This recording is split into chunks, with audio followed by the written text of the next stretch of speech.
Panginoon sa patuloy na binigay po niya sa atin na tayo ay mag-aral po ng kanyang salita. Okay? Nais ko lang po i-share ang ating screen para po sa ating passage. Kung may mga Bible po kayo, mas maganda may Bible din po kayo upang minsan mawala ako sa screen at masundan niyo po ako sa mga Biblia po ninyo. Okay, sa Luke chapter 1, verse 5, dahil ito po ay narrative, ang Luke, basahin po natin hanggang verse 20, medyo mahaba upang maintindihan po natin ang story. Okay? Luke chapter 1, verse 5. Yan, share on screen. Okay.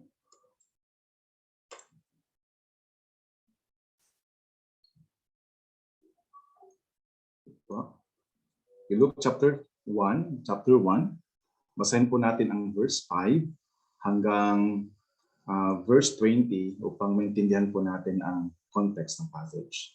Okay, Luke chapter 1 verse 5, nang panahon ni Haring Herodes ng Judea, ay isang paring ang pangalan ay Zacarias mula sa pangkat ni Abias. Ang naging asawa niya ay isa sa mga anak na babae ni Aaron na ang pangalan ay Elizabeth.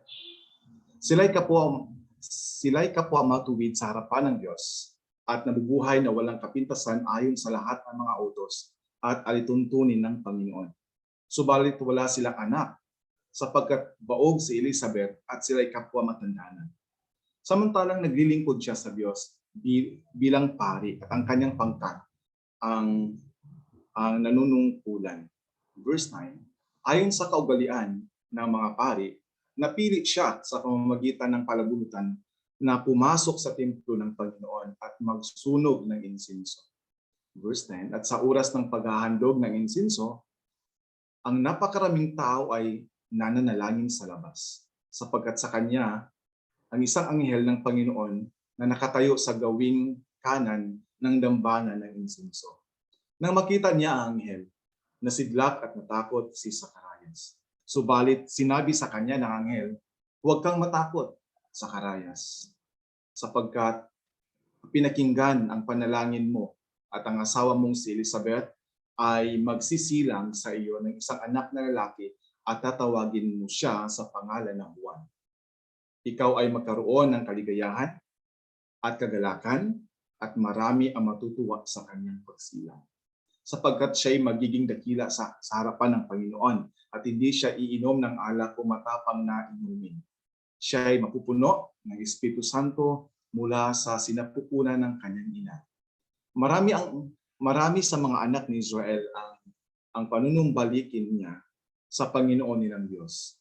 Siya ay lalakad sa unahan niya sa Espiritu at kapangyarihan ni Elias upang papanumbalikin ang mga puso ng mga magulang sa kanilang mga anak at ang mga swail sa karunungan ng mga matuwid upang ihanda ang isang bayang nakalaan sa Panginoon.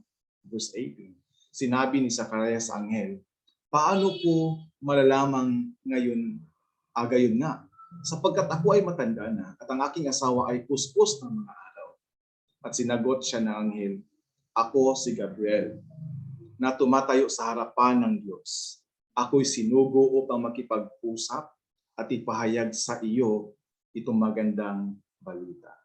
Last verse, verse 20, subalit ngayon, sapagkat hindi ka naniniwala sa aking mga salita na magaganap sa kanilang kapanahunan, ikaw ay magiging pipi at di ka makapagsalita hanggang sa araw na mangyari ang mga bagay na ito. Mga kapatid, tayo po ay manalangin sa Panginoon. Okay, dakilang Diyos na makapangyarihan sa lahat, kami Panginoon ay nagpapasalamat po at pinupuri po namin kayo sapagkat mayroon po kaming pagkakataon upang mag-aral Panginoon ng salita mo. Kami ay nanalangin dakilang Diyos na tulungan niyo po kami na ma-encourage Panginoon sa passage na ito. Marami po kaming mga panalangin po sa inyo Panginoon. Kung minsan ay hindi niyo po ito tinugon sa amin. Minsan Lord, hindi immediately, minsan may counting delay para sa amin. Pero salamat kami Panginoon sa passage na matutunan po namin ngayon. Nawa Panginoon ay mag-encourage po ito sa amin to keep on praying Panginoon while waiting for second coming. In Jesus' name I pray. Amen. Okay. Okay, try ko lang pag-out kung working Sandali lang. Ganito ang aking ritual din. Kaya, okay ba, Lance? Okay ba? Verse po nakikita, kuya. Ay, okay. Bakit ganun? Screen ng pinindot ko. Sige, stop sharing ulit. At least alam ko na. Okay. Sige. Screen. Piliin mo ang desktop 1, brother. Desktop 1. Desktop 1. Opo, Pastor, tama ba ko yung itong screen ko? Yeah, yung pinaka sa taas sa kaliwa. Opo, 1. Tapos, ayan na. Okay, tama na po ba? Sige, okay, try ko po. Ayan po, Pastor. Okay, nasa verse na. Okay naman, okay. So hindi ko na lang yan tanggalin ang verse. Sige po, okay, magandang okay gabi po ulit sa atin. Ito ang okay, second to the last na prayer meeting ko kasi next week ang ating Thanksgiving na prayer meeting, pagpasalamat sa Panginoon. As introduction po sa message ko po, sino sa atin dito ang sa mga may asawa na po, okay? Sa mga hindi po ito, ang tanong na ito hindi po para sa mga single. Sino po sa atin ng mga may asawa na ang nanalangin na magkaroon ng anak? Yung iba kasi, hindi lang nila hiningi sa Panginoon, okay, hindi sila effort sa panalangin. Ayun na, nakaanak na sila. Yung iba ay pagkatapos ng kasal, 1 buwan lang, nabuntis na ang kanilang asawa. Di ba? Okay, walang kahirap-hirap sa pagbuntis. At sa atin naman, ako including po dito, okay, 3 years o 4 years, hindi pa rin nagkaanak. At ang comfort ko po ay, sabi ko, hindi lang naman ako ang ganito, di ba, upang mawala ang pressure. Kaibigan ko doon sa Mindanao, parang may 11, nakasabayan ko sa kasal. Pero okay, wala pa rin. Ang dalawa sa kaibigan ko ay nag-asawa ng doctor, wala pa rin. Okay, kahit sila. So kaya nagtanong ko kung sino sa atin dito ang nananalangin sa Panginoon na bigyan nawa tayo ng Panginoon ng isang blessing, at yung blessing niya ito ay hindi natin mabibili ng pera. Sana nasa Fisher Mall ito, sana nasa mabili ito ng pera kasi pwede nating bilhin ito, pero ang magkaroon ng anak ay isang biyaya po galing sa Panginoon na pinagkaloob o pinagkatiwala in trust ng Panginoon sa isang magulang. Sa talata po ngayon ay may isa pong couple po dito. Okay, sabihin ko muna ang story para upang maintindihan po natin. May isang couple po dito na matagal na sila mag-asawa at sila ay faithful na naglingkod sa Panginoon. At isa po sa hinihiling po nila or yung ninanais po nila sa kanilang puso ay nawa ay magkaroon sila o bigyan po sila ng Panginoon ng anak. Okay? Siguro isa, okay na yon. Hindi sinabi kung ang kanilang panalangin ay bigyan sila ng babae man o lalaki man na anak. Okay, general po ito. Okay? Either babae man o lalaki man. Okay, walang LGBT. Okay? So babae at lalaki. So walang sinabi. Pero sila ay nagdanais sa kanilang puso, nawa ay bigyan sila ng Panginoon ng anak. So ito po ang introduction ni Luke sa kanyang account sa Gospel of Luke. Dahil si Luke ay isang doctor, di ba po? Isang doctor si Luke, at alam po niya kung bakit medically kung ano ang nangyari kay Elizabeth. Elizabeth po dito sa story, siya ang asawa ni Zacharias. At sabi po dito si Elizabeth ang siyang baog. Okay, hindi po siya magkaanak, siya po ay barren. Ibig sabihin physically incapable of having a baby. Hindi siya maaring magkaanak talaga, incapable. Okay, ganun man, okay, sa kabila ng yan, nakakalungkot, di ba? Nakakalungkot na nagnanais ang isang Hudyo na mga babae. Sila po talaga ay nagnanais na magkaanak sapagkat yan po ay malaking kakahiyan sa kanilang lugar. Okay, kung hindi man sila magkaroon ng anak, ano na lang po ang sabihin ng mga tao sa kanya?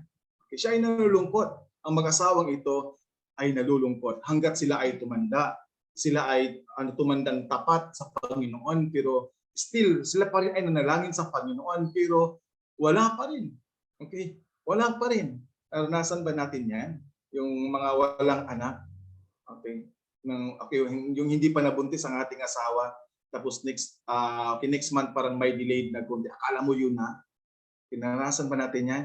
So, malungkot nga tayo, di ba? Malungkot tayo isang taon pa, 2 taon pa lang, 3 buwan, 4 na buwan pa lang ang ating panalangin sa Panginoon. Nalulungkot nga tayo. Okay. How much more itong mag-asawa na ito, si Zacharias at si Elizabeth, na hindi sila incapable sana si Elizabeth na magkaroon ng anak. At ang blessing dito ay sila ay nagtapat pa rin sa kanilang vow, sa kanilang commitment. Hindi tulad sa iba na iniwan yung isa't isa. Iniwan si Elizabeth ni Zacharias. Hindi ganoon. At hindi siya mag-anak hindi dahil 40 na siya. Sabi nila pag 40 plus na ay hindi na mahirap na magbuntis ang babae. Pero hindi dahil siya ay 40 plus na, kundi sabi po dito siya ay barren at siya ay matanda na. Incapable talaga to have a baby. Yun nga, sila ay napatuloy na tapat, si Zacharias at si Elizabeth sa Panginoon. Naglingkod pa rin sila kahit sila ay matanda na. At nung nagkataon na si Zacharias na po ang mag-offer ng offering doon sa temple, alam niyo po, hindi po ito buwan-buwan, hindi po ito ilang siguro year na magkaroon ng opportunity si Zacharias na mag-offer po doon sa templo. At doon po nagpakita ang kanyang ang messenger of God, ang angel, at ang pangalan sa angel dito po ay si Gabriel. Okay, nagpakita sa kanya at ang sabi ng angel sa kanya ay sinabi ni Zacharias sa angel, paano po magkaroon po siya ng anak, pero si Elizabeth po ay magbuntis, pero sabi dito sa 18 na paano ko malamang gayon nga sapagkat ako'y matanda na. Okay, sapagkat ako'y matanda na at aking asawa ay puspos na mga araw. Okay? So kahit sila sa kanilang sarili, imposible na magkaanak pa kami. Puspos na mga araw, old na talaga kami, sobrang matanda na po kami.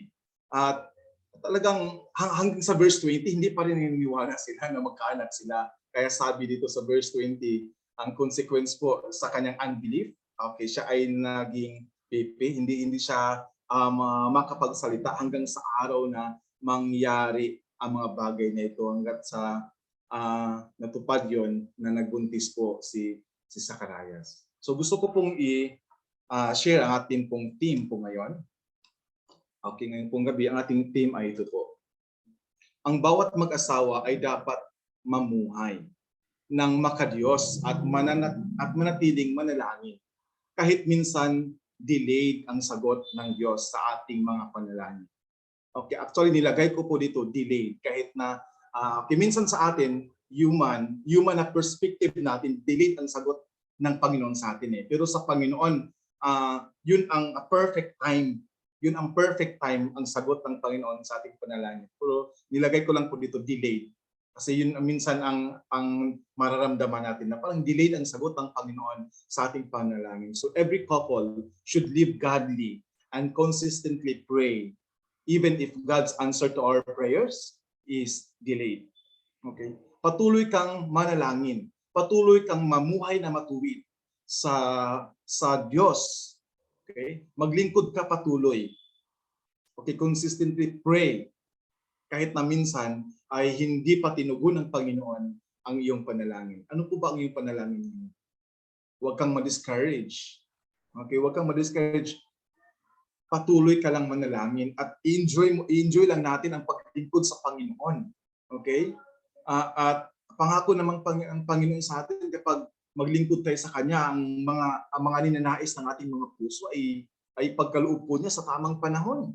So every couple, kung mag-asawa, tayo ay nagnanais nawa ay bigyan tayo ng Panginoon ng anak, tayo lamang ay patuloy na mamuhay na makadiyos, godly, tapos maging consistent lamang po tayo sa ating panalangin sa Panginoon. Okay. Kahit na yung mga single po sa atin ay mamuhay tayo ng godly at consistent pa rin ang ating panalangin sa Panginoon. Okay? At ito po ang ating title, mamuhay na makadiyos at patuloy na manalangin sa Diyos. Live godly and pray consistently to God. Live godly lives. Okay? And pray consistently to God. May tendency po kasi mga kapatid na huminto tayo sa panalangin. Dahil sa isang panalangin na hindi binigay ng Diyos sa atin. Yung gustong-gusto mo na, yung matagal ka na nanalangin, yung 10 years na, wala pa rin. Alam niyo po, ito ang dahilan sa mga couple na walang anak. Ito po ang dahilan na mas lumapit pa tayo sa Panginoon upang hingin sa Kanya ang ating desire, ang ating ninais sa ating puso, at ito ang nag-motivate sa atin na mamuhay pa ng tapat sa Panginoon. Okay? Then mayroon siyang kalooban ng Panginoon sa atin na kung ano man ay tanggapin po natin. Gusto lang ng Panginoon na live godly and pray consistently to God. Okay. Meron po tayong unang point po dito. Ito po. Patuloy na mumuhay ng makadiyos at tapat habang maghintay sa tugon ng Diyos sa ating mga panalangin. Nais ko lang po i-share ang ating verse po. Okay. Yan. At okay, binasa po natin kanina simula po sa verse 5 upang maintindihan po natin ang context. Okay, sabi po sa verse 5, ng panahon ni Haring Herodes, sa time na yon ay si Haring Herodes ang hari ng Judea, buong Judea. At may isang paring ang pangalan ay si Zacarias, mula sa pangkat ni Abias. Ang naging asawa niya ay isa sa mga anak na babae ni Aaron na ang pangalan ay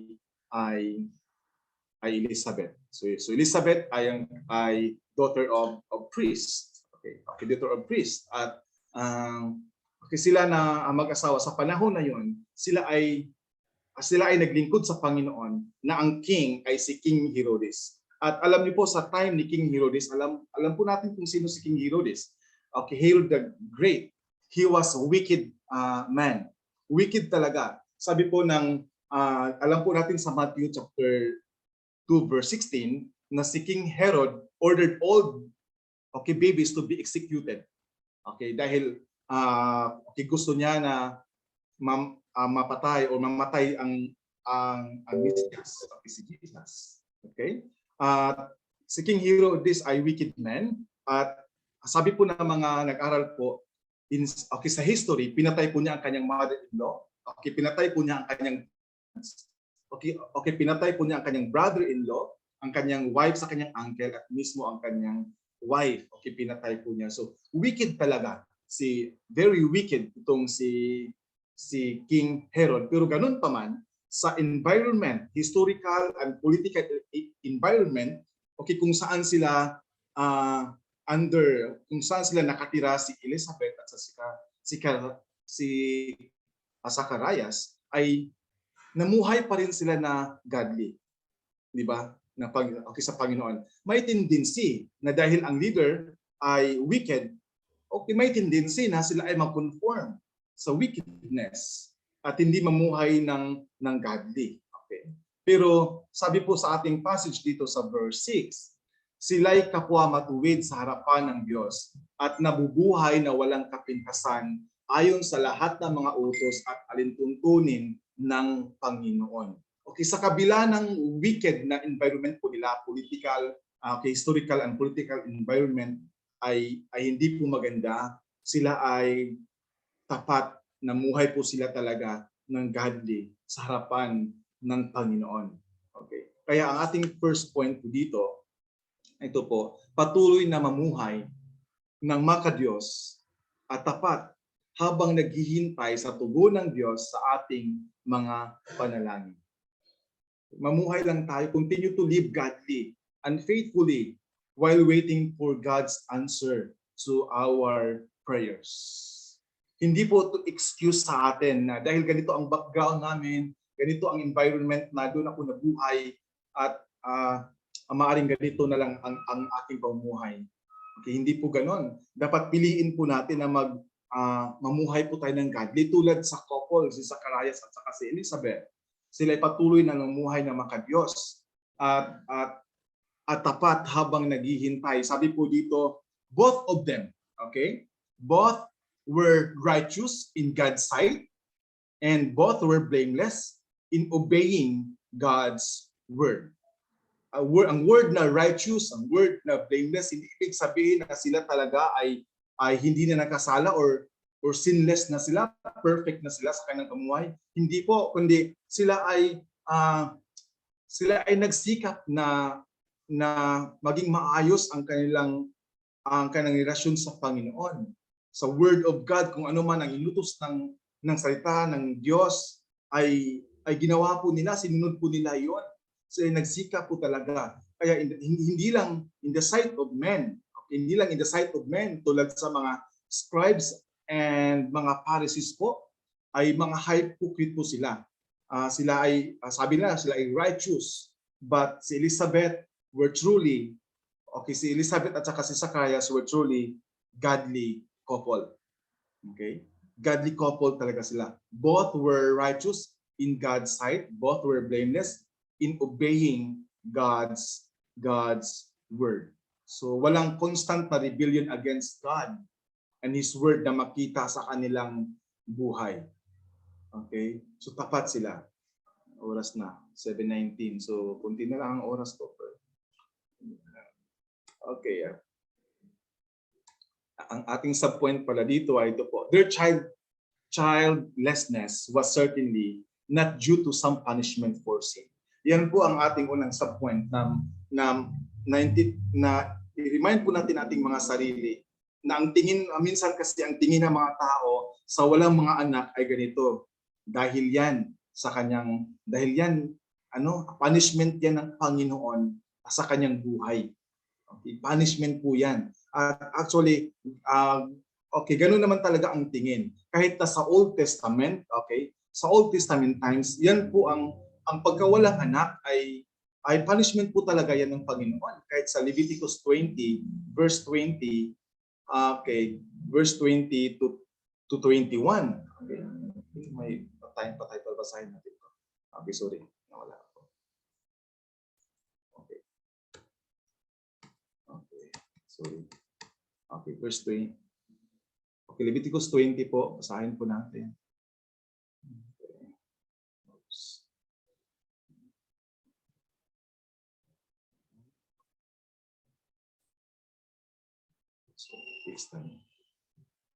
So, hindi ko na lang basahin. Pero ang context po dyan ay sila po ay gumagawa ng kasalanan po sa harapan ng Panginoon. Kaya hindi po sila binigyan ng Panginoon ng anak.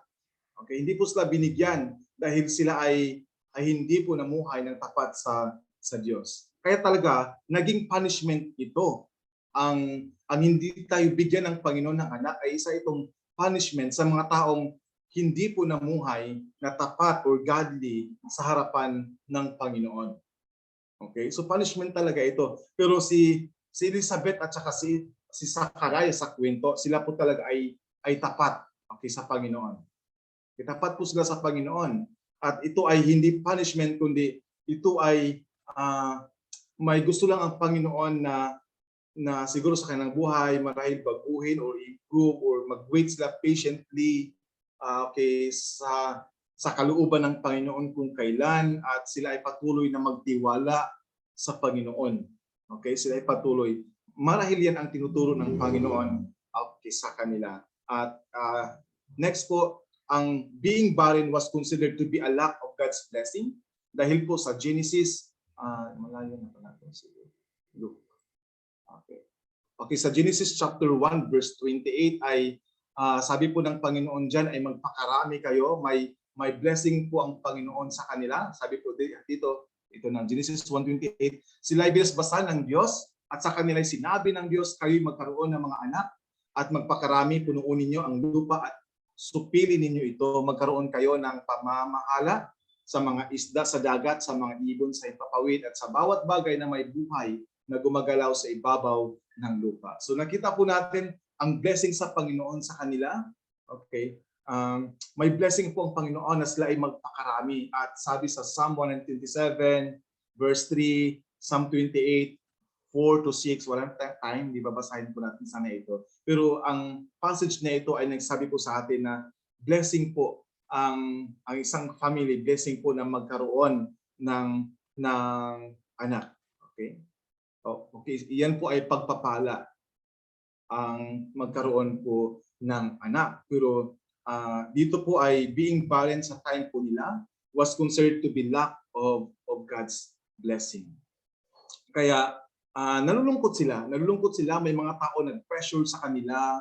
Okay, si Elizabeth mismo siya ay nalulungkot. Yung mga tao ay nag-cause po sa kanila ng, okay, di ba? Ganun naman maranasan natin. Hindi ka pa nagkanak. Grabe naman, baka ano ka?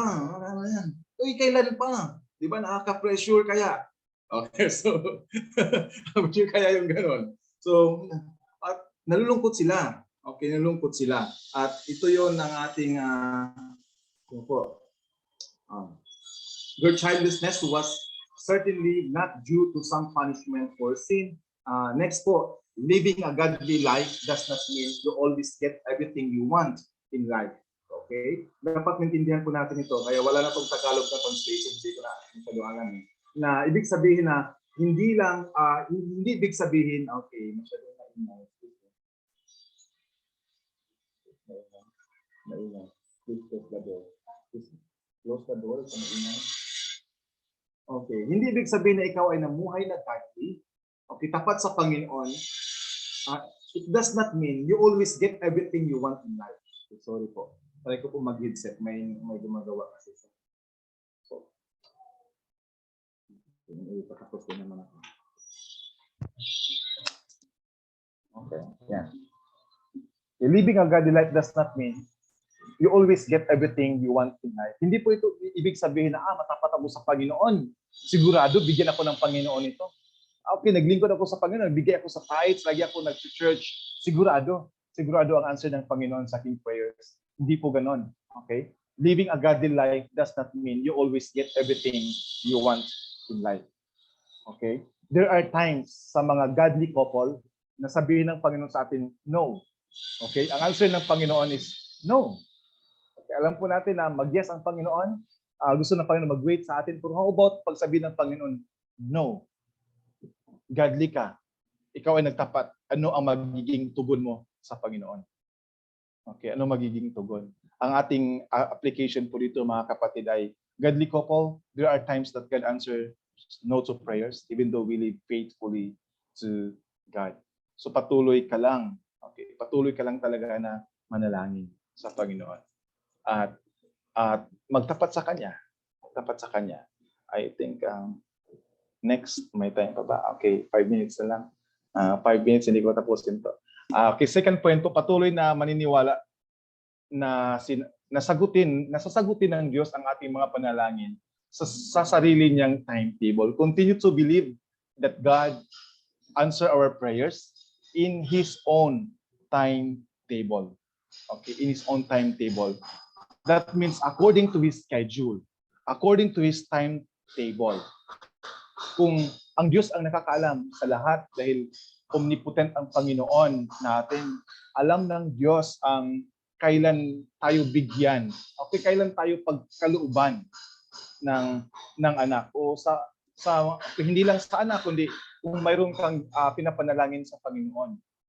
Alam ng Diyos kung kailan niya ibigay o ipagkaloob sa atin 'yon in His own timetable. So God answers our prayers. God will answer our prayers.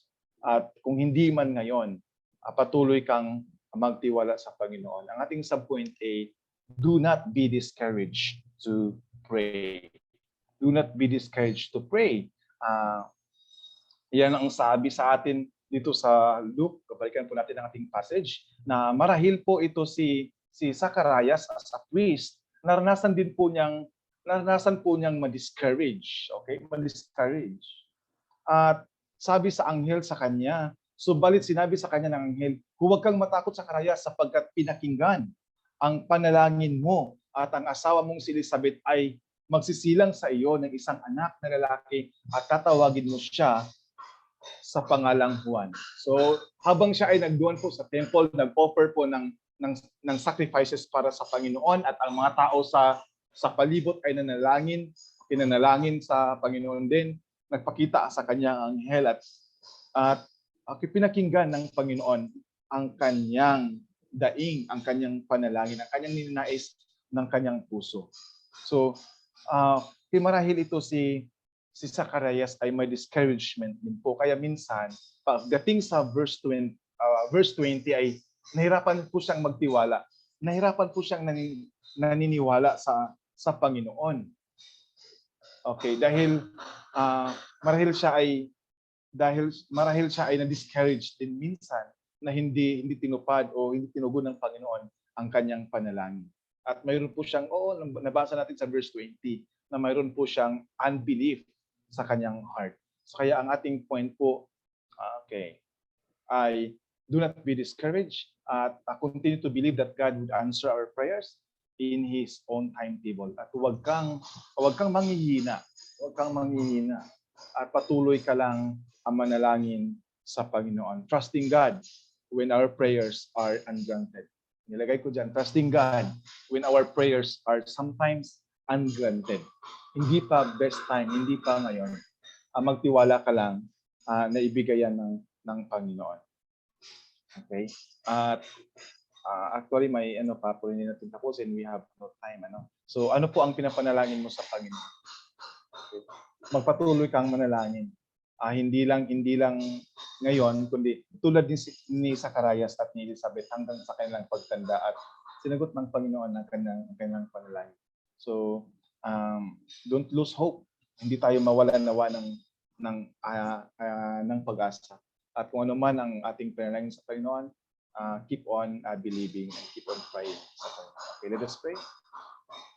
Dakilang Diyos na makapahinga sa lahat. Maraming salamat, dakilang Diyos, sa buhay po ni Zacarias at ni Elizabeth. Sa mga lessons, Panginoon, na natutunan po namin na kanya ay magpatuloy, Panginoon, na magpapat po sa inyo kahit nasa kabila na nandito po kami sa mundo na sa environment, Panginoon, namin ay minsan mahirap mamuhay, naganti. Kami, Panginoon, ay nanalangin na why tulungan niyo po ang bawat isa sa amin, Panginoon, na maging na magtapat po sa inyo, Panginoon, hanggang muli sa inyong pagpapalik. In Jesus' name I pray. Amen.